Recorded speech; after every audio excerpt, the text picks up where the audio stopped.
कौन दूर है कौन पास है। अरे पगला, मुट्ठी बांध के आदमी पैदा होता है और मुट्ठी खोल के चले जाना है। तो इसमें क्या क्या ताजा हिस्ट्री करना, क्या ऊपर नीचे करना, क्या उतार चढ़ाव करना कि ये मेरा है, ये तुम्हारा है, ये तुम्हारा है, ये मेरा है।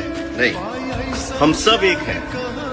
दुनिया ने बहुत कुछ सिखा दिया, मैं पढ़ा बहुत कम, लेकिन लड़ा इतना हुआ कि पता नहीं अब दर्द भी कहीं लगता है, चोट भी लगती है तो दर्द का एहसास ही नहीं होता यार, क्योंकि मुझे अपनों ने भी मुझे बहुत तड़पाया।